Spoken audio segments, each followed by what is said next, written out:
নমস্কার, আমি ট্রাভেলার অলোক। আজ আমরা উপস্থিত হব খাজুরাহো। তো খাজুরাহো যাওয়ার পথে রাস্তায় আমরা চলে এসেছি। এবার খাজুরাহো একটা হোটেলে আমাদের অনেক খোঁজার পরে উঠেছি।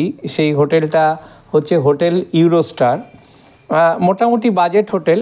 এখানে ওই 1500 টাকা থেকে 1600 টাকার মধ্যে আমরা হোটেলগুলো পেয়েছি।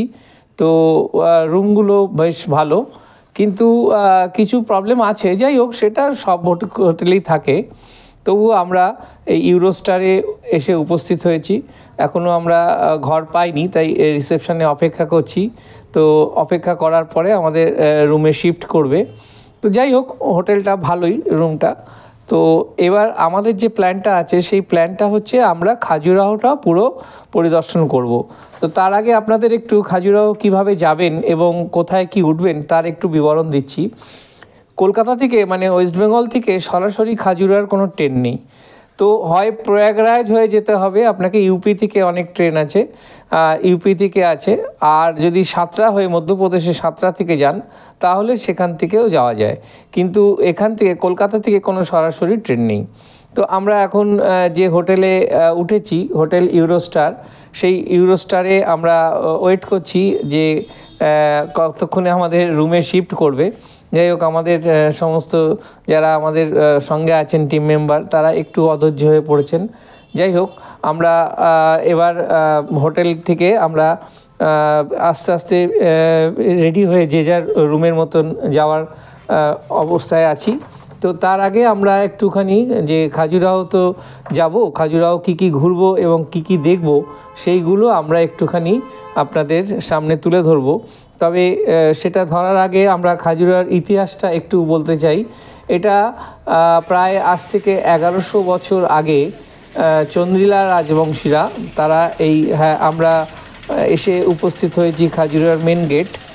এখানে মেন গেটে টিকিট হচ্ছে 40 টাকা করে। আপনারা অনলাইনেও কাটতে পারেন, বা এখানে কিউআর কোড আছে, সেই কিউআর কোড দিয়ে আমি অনলাইনে সঙ্গে সঙ্গে বুকিং করে নেওয়া যায়।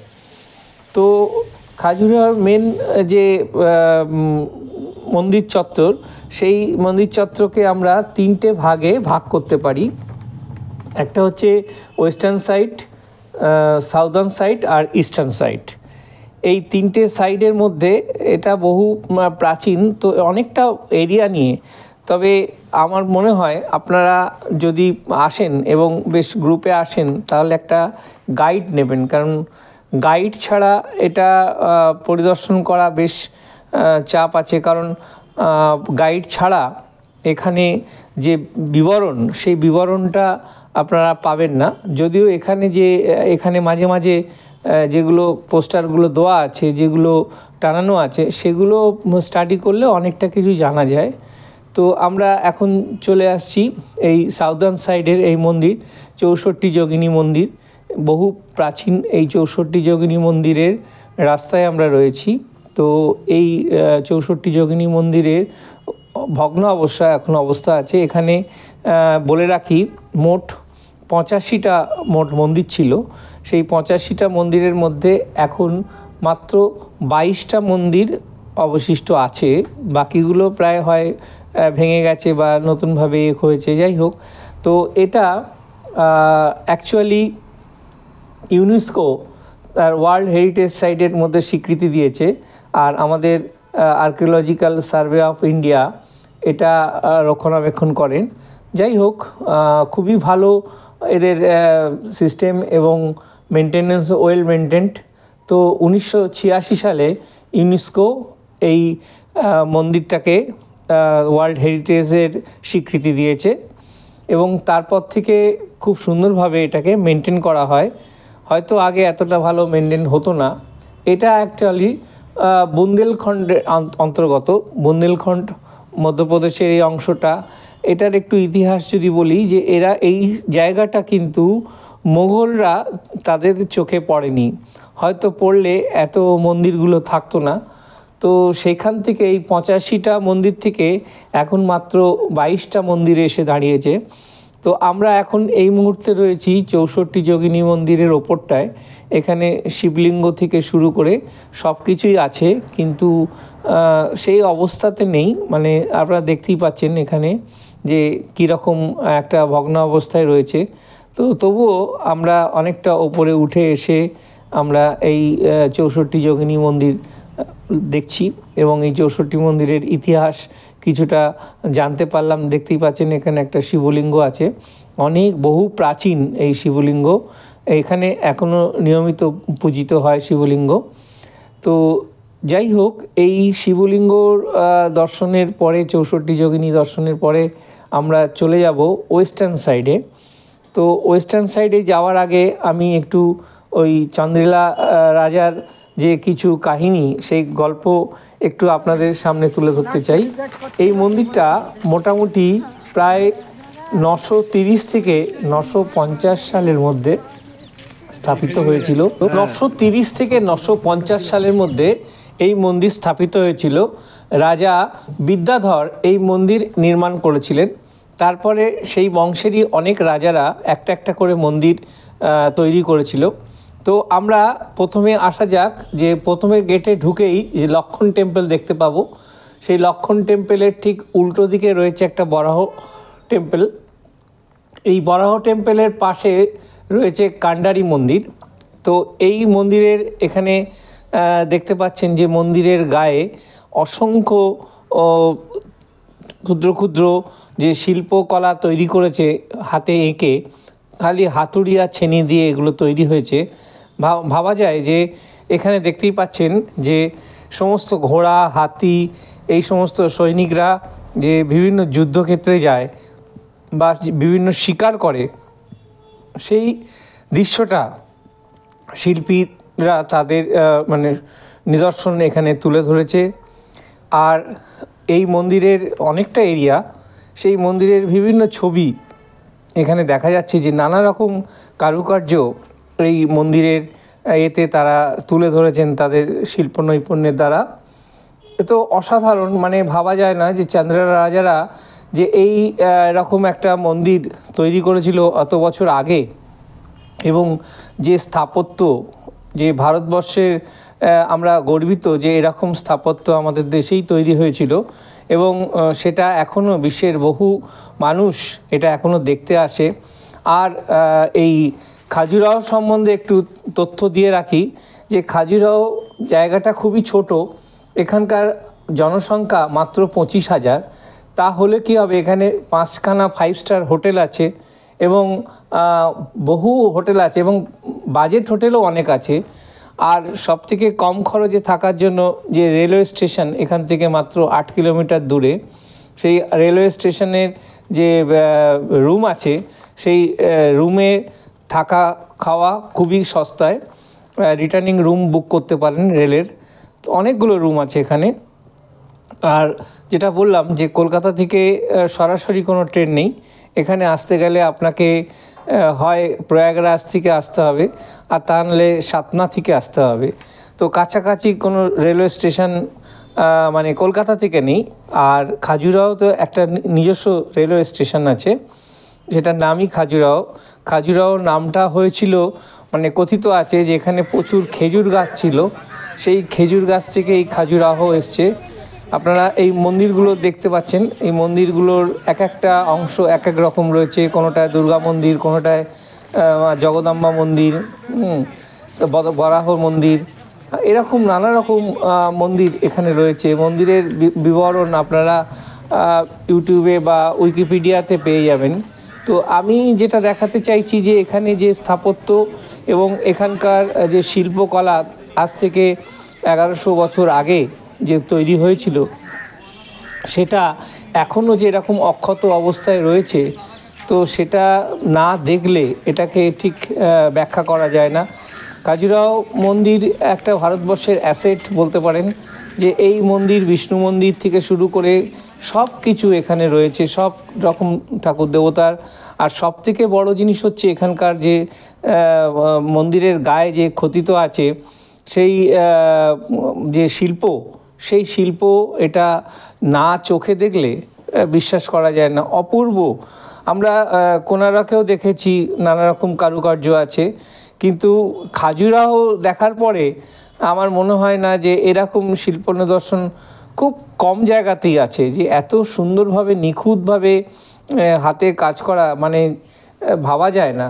এগুলো একেবারে যে স্টোন পাথরের উপর করা, কোনো রকম মোল্ডিং বা কোনো কিছু না, শুধু পাথর আর ছেনি হাতুড়ি দিয়েই তৈরি করা। আপনারা এক একটা মন্দির দেখতে পাচ্ছেন যে কি সুন্দরভাবে এখনও কিছুটা হয়তো মডিফাই করেছে, কোনো মন্দির কিছু মডিফাই করেছে, কারণ মেনটেন করতে গেলে এগুলো করতে হয়, কিন্তু ওরা একদম অ্যাজ ইট ইজ রেখেছে, যেরকম মানে তৈরি হয়েছিল সেই মডেলটাকে রেখে। আর দেখতেই পাচ্ছেন নিচে যে স্যান্ড আছে, এখানে কিন্তু ফেব্রুয়ারি মাসে একটা ডান্স হয়, মেলা হয়। তো এই ডান্স এও অনেকে সারা পৃথিবীর বিভিন্ন বিদেশ থেকে এখানে দেখতে আসেন। এটা পুরনো দুর্গা মন্দির, নানা রকম মন্দির রয়েছে। একটা চত্বরে ঢুকলে আপনি, আজকে আমরা শুধু এই ওয়েস্টার্ন সাইডটাই মানে কভার করতে পারবো কি না জানি না। আর আমি আরেকটা রিকোয়েস্ট করব যে আপনারা যদি অন্তত গ্রুপে যান তাহলে অবশ্যই গাইড নেবেন, কারণ গাইড ছাড়া এই সমস্ত মন্দিরের যে মূর্তির ব্যাখ্যা, সেই ব্যাখ্যা গাইডরাই একমাত্র দিতে পারবে ভালো। এছাড়া আপনি বই পড়ে হয়তো জানতে পারবেন, কিন্তু বই থেকে বা গুগল এর থেকে এত ভালো দেখা যায় না বা এত ভালো বোঝা যায় না। আর আমরা এখন বাইরের সাইডটাই দেখছি, ভেতরের সাইডটা তো অসাধারণ, সেটা বুঝতেই পাচ্ছি। তো বাইরের সাইড থেকে যেটুকু দেখতে পাচ্ছি সেটা দেখলে মানে চোখ ফেরানো যাচ্ছে না, এত সুন্দর, মানে কি বলবো। আর প্রত্যেকটা মূর্তির একটা করে ব্যাখ্যা রয়েছে। আমি পাশের একজন গাইড বলছিলেন, উনি আরেকটা টিমকে কিছুটা ব্যাখ্যা দিচ্ছিলেন, আমি কিছুটা শুনতে পেয়েছি। তো যাই হোক, আমরা যেহেতু গাইড নিইনি সেই জন্য আমরা হয়তো অনেকটা মিস করলাম। এখানে গাইড ছাড়া আসাটা খুবই বোকামো। তো গাইড নেওয়াটা প্রথম থেকে উচিত ছিল, তো যেখানে নিতে পারিনি, ওই যে পাশের যে গাইড আছেন তার কাছ থেকে যেটুকু শুনলাম সেইটুকুর উপরে আমি আপনাদেরকে কিছুটা বলার চেষ্টা করছি। এবং এই প্রত্যেকটা মন্দিরের যে বিভিন্ন ব্যাখ্যা আছে, ইভেন এই যে লাইনটা দেখতে পাচ্ছেন যেটা জলের ওয়াটার লাইন, এটাকে গোমুখ বলছে। মানে যে গোমুখ মানে অর্থাৎ এখানে গঙ্গা নেই, কিন্তু যে জলটা বেরোয় সেটাও একটা সুন্দর, মানে তখনকার দিনের সিভিলাইজেশন কত সুন্দর, মানে সিভিল আর্কিটেকচার কত সুন্দর ছিল, সেটা এদের এই মূর্তি স্থাপন এবং শিল্পকলার মাধ্যমে বোঝা যাচ্ছে। যে জলের লাইনটাও কী সুন্দর, আর প্রত্যেকটা পাথরের উপর যে কী সুন্দরভাবে বসানো সেটিং, এটা অ্যাঙ্গেলে কত সুন্দর অ্যাঙ্গেলে বসানো আছে। এখানে কোনো রকম লোহা ইট কাঠ পাথর কিছু নেই, কিন্তু শুধু যে এই মার্বেলের উপর খোদাই করে এত সুন্দর যে একটা মন্দির হতে পারে, এটা না দেখলে বিশ্বাস করা যায় না। তো যাই হোক, খাজুরাহো আমরা মোটামুটি যেটা কভার করতে পেরেছি যতটুকু, তার মধ্যে থেকে আপনাদেরকে শেয়ার করার চেষ্টা করলাম। এবং এই এখানে যে কারুকার্যগুলো আছে, সেই কারুকার্যতে একজন গাইডের কাছে শুনলাম প্রায় 180 থেকে 82 রকম টাইপের হেয়ার স্টাইল তখনকার দিনের মেয়েরা বা ছেলেরা এটা ব্যবহার, মানে তারা করতো। এবং তখনকার দিনে যে সমস্ত এই মূর্তিতে তারা ছবি এঁকে তুলে রেখেছেন, মানে সেগুলো তখনকার দিনের জীবনযাত্রার একটা প্রকৃষ্ট উদাহরণ। সুতরাং এটাকে মানে ভাবলেও আশ্চর্য লাগে যে আজ থেকে এই এত বছর আগে, মানে 1100-1200 বছর আগেও মানুষ যে জীবনযাপন করতো, তাদের যে চিন্তাভাবনা এবং তারা যে সমস্ত জিনিস ব্যবহার করতো, সেই জিনিসগুলো বর্তমান যুগে আবার ফিরে এসছে। মানে তারা অন্যরকমভাবে সেটাকে আমরা এখন ব্যবহার করছি। তো এবার আমরা আসছি আস্তে আস্তে মন্দিরের ভেতরটায়, এবং ভেতরটায় ওপরে ওঠার চেষ্টা করছি। আর আরেকটা জিনিস যেটা বলে রাখি, যে তখন তো কোনো লাইট সিস্টেম মানে এত ছিল না উন্নত ধরনের, কিন্তু তারা এই সূর্যের আলোটাকে কাজে লাগিয়ে মন্দিরের ভিতরে কি করে লাইট রিফ্লেকশনে আলো মূর্তির কাছে পৌঁছয়, সেই জিনিসটা এত সুন্দরভাবে করেছে। আসা যাক, আমরা ভেতরে ঢুকে গেছি। দেখুন এই যে লাইটগুলো দেখতে পাচ্ছেন, এগুলো কিন্তু কোনো রকম কোনো ইলেকট্রিক বা কোনো ইলেকট্রনিক্স লাইটের মধ্যে পড়ে না। এগুলো সবই সূর্যের আলো এবং সবই পূর্বমুখী, যে সূর্য যখনই পড়বে সেই আলোটা রিফ্লেকশন হয়ে মন্দিরের ভেতরে ঢুকবে। তাহলে ভাবুন কত চিন্তা ভাবনা করে এই মন্দিরটা তারা তৈরি করেছিল, যে শিল্পীরা করেছিলেন। তো হ্যাটস আপ যে তাদেরকে, যে তারা এত সুন্দরভাবে, এত বুদ্ধি খাটিয়ে এবং এত মানে তখন তো এত সায়েন্টিফিক বা বিজ্ঞান উন্নত ছিল না, কিন্তু তারা তাদের বুদ্ধি এবং তাদের মেধা দিয়ে এত সুন্দরভাবে এগুলো মন্দিরগুলো ডিজাইন করেছে। এবং সেই মন্দিরের মধ্যে যে আলো কিভাবে ঢুকবে এবং মানুষ কিভাবে দেখতে পাবে, পুজো দিতে পারবে, তার ব্যবস্থা মানে প্রাকৃতিক নিয়মেই তৈরি করেছে। সুতরাং আমি আমার সমস্ত ভিউয়ারদের অনুরোধ করব বা করব যে আপনারা যদি সম্ভব হয় একবার খাজুরাহো ঘুরে আসবেন এবং দেখবেন যে কি অসাধারণ। সবথেকে বেস্ট সময় হচ্ছে আপনার অক্টোবর থেকে মার্চ, কারণ গরম পড়ে গেলে ভালো লাগবে না, যেহেতু এটা বুন্দেলখণ্ডেরই একটা অংশ। তো গরমকালে এতটা ভালো লাগবে না, শীতকালে গেলে আর ফেব্রুয়ারি মাসে গেলে একটা আলাদা দেখতে পাবেন যে একটা উৎসব হয়, সেটা হচ্ছে নৃত্য উৎসব। সারা পৃথিবীর লোক এখানে এই নাচের অনুষ্ঠান এই খাজুরাহো মন্দিরে দেখতে আসেন। তো সেই সময়টা একটা আলাদা মাত্রা পায় খাজুরাহো। তো আমরা আজকে এই মন্দিরগুলো দেখার পরে আমরা চলে যাব যেখানে। আচ্ছা, আরেকটা কথা বলে রাখি, যে সেটা হচ্ছে এখানে এই মন্দিরগুলোতে কিন্তু নিয়মিত পুজো হয় না। একমাত্র মাতেশ্বর মন্দির, সেই মাতেশ্বর শিবলিঙ্গ যেখানে আছে, যেটা সেই মাতেশ্বর শিবলিঙ্গ আমার এই ভিডিওতেই আছে, আমি দেখাবো যে মাতেশ্বর শিবলিঙ্গে একমাত্র নিত্য পুজো হয়। বাকি এখানে অনেকগুলো শিব মূর্তি, দুর্গা পার্বতী সব মূর্তি আছে, কিন্তু নিয়মিত এখানে পুজো হয় না। আর ঠিক এই মন্দিরের উল্টো দিকেই রয়েছে মাতেশ্বর শিবলিঙ্গ, যেটা টোটাল উচ্চতা প্রায় 18 ফিট হবে। তার 9 ফিট মাটির নিচে আছে আর 9 ফিট ওপরে আছে। তো আমরা এখনও রয়েছি একটা শিব মন্দিরে আছি, কিন্তু এরপরে আমরা চলে যাব ওই মাতেশ্বর শিবলিঙ্গ, যেখানে আমাদের মানে পুজো দেওয়ার কথা আছে। আমরা এই মন্দিরে যেটা বলছিলাম, আলোচনা করছিলাম, যে এখানে বরাহ অবতার আছে বিষ্ণুর ইচ্ছারূপী। এরপরে আমরা চলে এলাম সোজাসুজি মাতেশ্বর মাতেশ্বর মন্দির। এই মন্দিরের সম্বন্ধে আমি একটু আগেই বলছিলাম যে এটা টোটাল 18 ফিট লম্বা আছে এবং 9 ফিট মাটির নিচে আছে আর 9 ফিট ওপরে আছে। এই মাতেশ্বরের মন্দিরে আমরা পুজো দিয়েছি এবং এখানে দেখতে পাচ্ছেন যে একটা ব্রাহ্মণ উনি রয়েছেন ওখানে বসে, এবং এর ওপরে উঠে আমরা বাবাকে স্পর্শ করতে পেরেছি।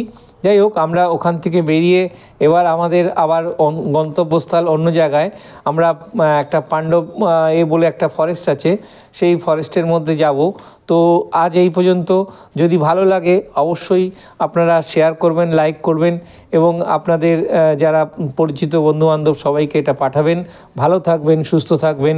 খাজুরাহো থেকে অলোক দত্ত এবং আমার টিম আবার খুব শীঘ্রই নতুন ভিডিও নিয়ে আপনাদের সামনে উপস্থিত হব।